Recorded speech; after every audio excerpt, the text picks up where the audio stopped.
Hey guys, स्वागत है आपका स्टडी फॉर नौकरी चैनल पे। और आर एस खुरमी के ऑब्जेक्टिव्स के सॉल्यूशंस को डिस्कस कर रहे थे आईसी इंजन के लिए कंप्लीट एक्सप्लेनेशन के साथ। ऑलरेडी 3 लेक्चर्स आ चुके हैं और ये चौथा लेक्चर है।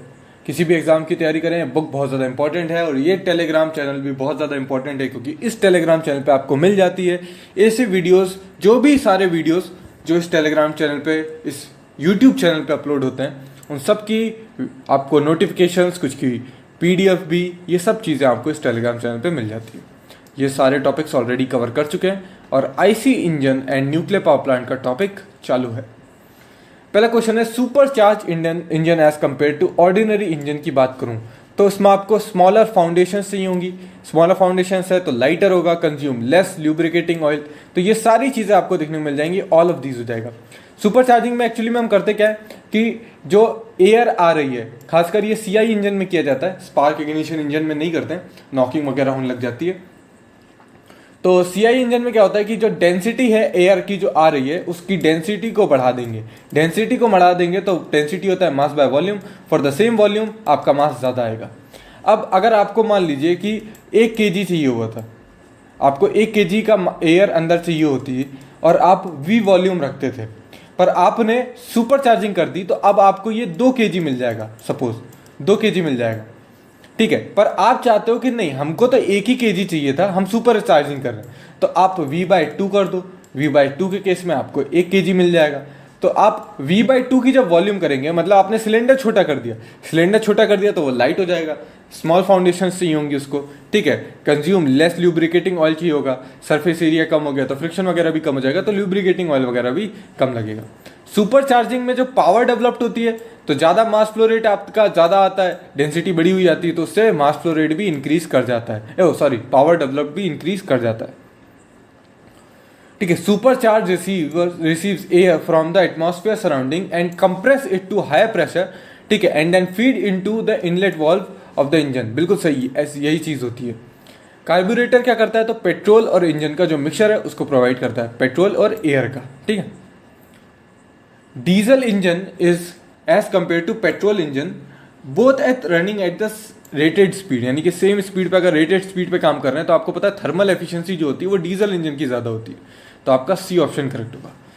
Firing order of IC engine depends on, तो फायरिंग ऑर्डर की अगर मैं बात करें तो फायरिंग ऑर्डर मतलब कब आपको इग्निशन करना है, चाहे वो आप स्पार्क से करें या फ्यूल को इंजेक्ट करा के करें, वो आपके डिपेंड करेगा सिस्टम, जो सिलेंडर्स हैं उनका अरेंजमेंट कैसा है, क्रैंक शाफ्ट की डिज़ाइन कैसी है, जो सिलेंडर्स हैं वो किस एंगल पे हैं, क्रैंक शाफ्ट के कितने सिलेंडर्स हैं, तो इन सारी चीज़ों पे डिपेंड करता है आपका firing order.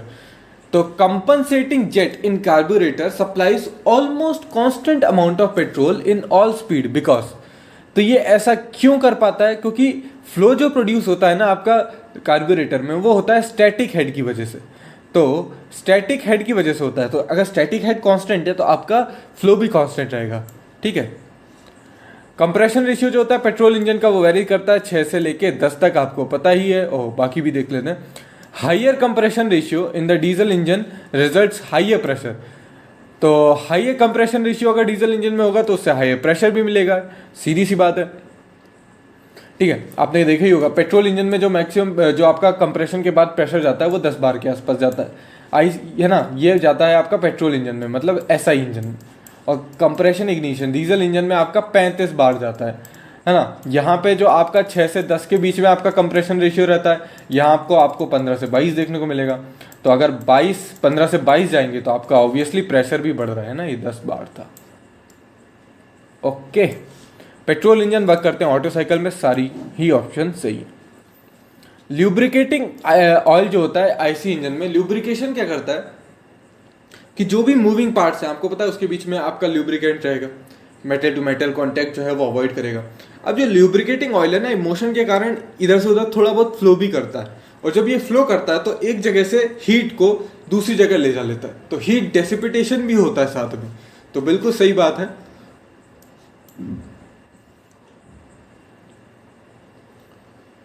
The spark ignition engine are governed by, ऐसा इंजन की बात करूं तो आपके मोस्टली ये जो काम करते हैं वो काम करते हैं क्वांटिटेटिव गवर्निंग में, ठीक है। तो क्वांटिटेटिव गवर्निंग पे काम करते हैं। हिट एंड मिस गवर्निंग में क्या होता है कि मान लीजिए आपको स्पीड कम करनी है, तो अपन क्या करेंगे कि फ्यूल की जो सप्लाई है वो कट ऑफ कर देंगे, फ्यूल नहीं भेजेंगे, जिसकी वजह से जब फ्यूल नहीं जाएगा तो इग्निशन नहीं होगा, तो ऑब्वियसली स्पीड आपकी कम हो जाएगी। सिमिलरली ऐसी आगे भी एक दो गवर्निंग होती है, क्वांटिटेटिव क्वालिटेटिव, तो हम इसको आगे देखेंगे। Compression ignition engine govern by, तो कंप्रेशन इग्निशन इंजन की अगर मैं बात करूं तो वहां पे आपकी मोस्टली क्वालिटेटिव गवर्निंग होगी, ठीक है। Air fuel ratio of petrol engine इसका आपका कंट्रोल्ड होता है कार्ब्यूरेटर की मदद से, तो आपका ए ऑप्शन करेक्ट होगा, ठीक है। Hit and miss governing of the fuel, in the hit and miss governing में मैंने बताया फ्यूल सप्लाई को कट ऑफ कर देंगे कंप्लीटली फॉर वन और मोर साइकिल्स, तो उसकी वजह से फ्यूल ही नहीं आएगा, तो फिर कम आपका इग्निशन नहीं होगा, इग्निशन नहीं होगा तो पावर भी नहीं मिलेगी। Qualitative governing, the quantity of the fuel is varied to suit the load of engine and total charge of engine air is altered, तो ऐसा नहीं करते। देखिए क्वांटिटेटिव में क्या, क्वालिटेटिव में क्या करते हैं कि क्वालिटी को वेरी करेंगे। क्वालिटी को कैसे वेरी करेंगे कि जो एयर फ्यूल रेशियो है ना उसको वेरी करेंगे, आपका एयर फ्यूल रेशियो को चेंज करेंगे और सेम मास जाने देंगे। अगर हम क्या करेंगे, फ्यूल कम भेजेंगे, ठीक है, कभी फ्यूल बढ़ा देंगे, तो क्वालिटी में हम लोग चेंज ला रहे हैं, एयर फ्यूल रेशियो में चेंज ला रहे हैं, तो इसको कहते हैं क्वालिटेटिव गवर्निंग। और क्वांटिटेटिव गवर्निंग जो थी उसमें क्या करते थे, फ्यूल का जो परसेंटेज है वो बढ़ा देंगे, फ्यूल ज़्यादा भेजेंगे, तो इस तरीके से हमारा एफ जो क्वांटिटेटिव गवर्निंग होती है, ठीक है। स्ट्रेंथ मिक्सचर की जो पेट्रोल की चाहिए होती है वो आइडियली हमें 14.6 चाहिए होगी, 15:1 भी कहीं कहीं देखने को मिलेगा। हाई स्पीड कंप्रेशन इंजन जो होते हैं, हाई स्पीड कंप्रेशन इंजन, वो आपके ना डीजल ना ऑटो, वो आपके काम करेंगे डीजल पे तो काम, ऑटो पे तो काम कर ही नहीं सकते, कंप्रेशन इंजन है, तो वो डुअल साइकिल पे काम करते हैं, डुअल कंबशन साइकिल पे, ठीक है। स्पार्क प्लग का जो गैप होता है वो 0.3 से लेके 0.7 mm के लिए रखा जाता है, और जो ये वोल्टेज होता है इसके अराउंड वो आपको पता है 6000 से लेके 10,000 वोल्ट तक होता है, ये पिछले वीडियोस में हम डिस्कस कर रहे हैं काफी बार। Self ignition temperature of petrol, तो सेल्फ इग्निशन टेम्परेचर जो होता है पेट्रोल का वो ज़्यादा होता है आपका डीजल के कंपैरिजन में, ठीक है, तो हाइयर होगा। इस वजह से क्या होगा ना कि अगर आप डीजल इंजन में पेट्रोल डाल दोगे तो वो आग को अच्छे से पकड़ ही नहीं पाएगा, वो सेल्फ इग्नाइट हो ही नहीं पाएगा, क्योंकि आपको या तो कंप्रेशन रेशियो बढ़ाना पड़ेगा, ठीक है। कंप्रेशन रेशियो बढ़ाना एक बार इंजन डिजाइन हो गया तो बहुत काफ़ी मुश्किल है, ऐसा थोड़ी ना बढ़ जाएगा, ठीक है। तो वो आपका इसी वजह से नॉकिंग वगैरह होती है, तो हाइयर होता है सेल्फ इग्निशन टेम्परेचर पेट्रोल का। Injection pressure in diesel engine, तो जिस प्रेशर से आपका फ्यूल इंजेक्ट करता है वो आपका कितना होता है, 35 बार तो सिलेंडर के अंदर का ही होता है, अब इससे ज्यादा होगा तभी अंदर आ पाएगा, तो वो आपका 10 बार तो होगा ही नहीं, 100 बार के आसपास आपका प्रेशर होता है, ठीक है। Loud pulsating noise heard within the cylinder of an internal combustion engine is known as, तो इसको कहते हैं डेटोनेशन। जब अनइवन कंबशन होता है तो हमको देखने को मिलता है डेटोनेशन वगैरह की प्रॉब्लम्स, ठीक है। डेटोनेशन को ही कहते हैं नॉकिंग और पिंकिंग।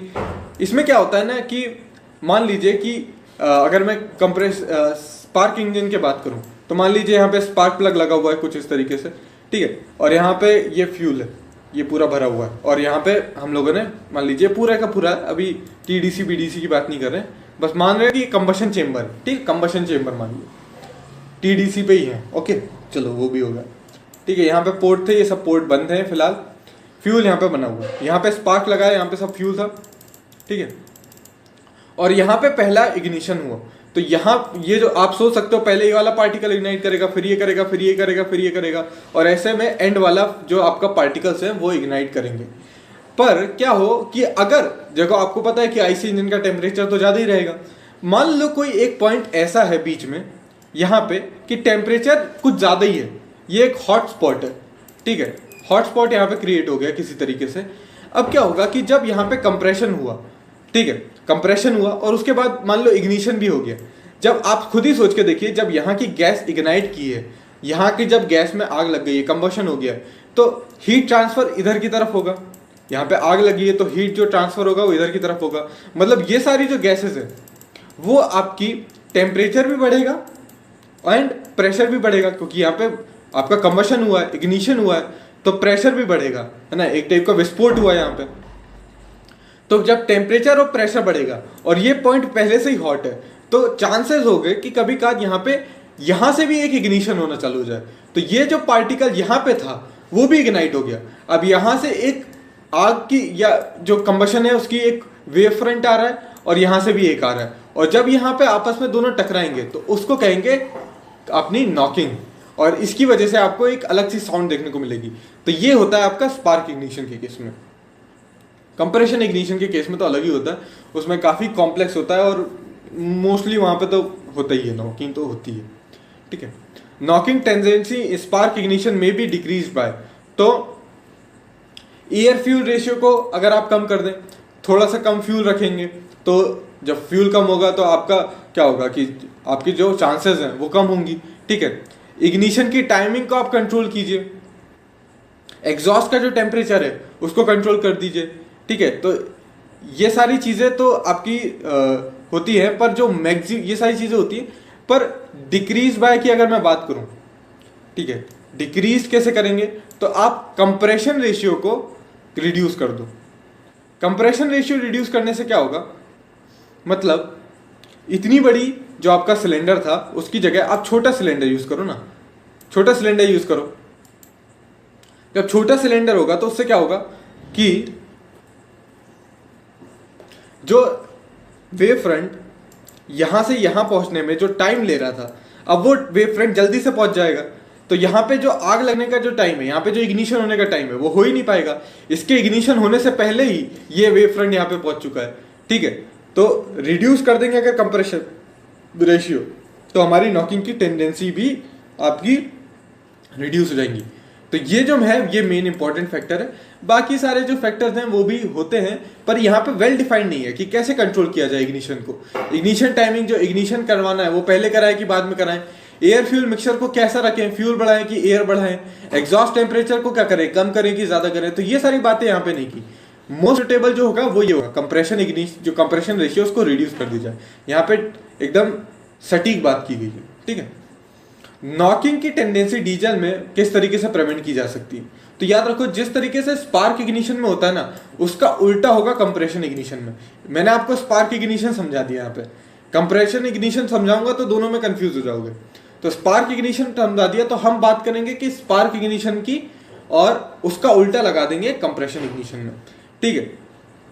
तो कंप्रेशन इग्निशन इंजन में क्या होगा कि ऐसा ही इंजन में जहां पे हम रिड्यूस करते हैं, यहाँ पे क्या करते हैं हम रिड्यूस करते हैं ना कंप्रेशन रेशियो को, तो स्पार्क जो कंप्रेशन इग्निशन इंजन होगा वहां पे हम इंक्रीज करेंगे, ठीक है, इंक्रीज करेंगे, रेज कर देंगे कंप्रेशन रेशियो को। तो ये हो गया। वहां पे क्या करते हैं हम, जो इनलेट प्रेशर होता है या टेम्परेचर होता है, प्रेशर और टेम्परेचर आपस में रिलेटेड है, ठीक है। तो ये हम कोशिश करते हैं कि ये जो टेम्परेचर है ना इस गैस का वो कम रहे। जब कम टेम्परेचर प्रेशर रहेगा तो रीच ज्यादा बढ़ने में टाइम लेगा, वो ऑलरेडी ज्यादा होगा तो फिर इग्नाइट हो जाएगा यहाँ से भी।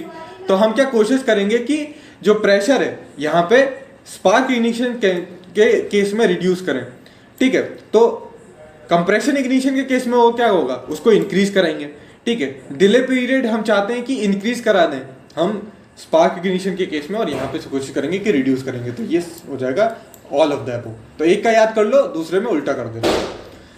In order to prevent knocking in spark ignition engine, the charge away from the spark ignition should have, तो जो चार्ज होता है उसको आपको लो डेंसिटी होनी चाहिए, ठीक है, और लो टेम्परेचर होना चाहिए, मैंने अभी बताया, और लॉन्ग डिले पीरियड होना चाहिए। जो मैंने चीजें यहाँ पे जो चीजें हैं उनके सीधा उल्टा, डी ऑप्शन करेक्ट होगा।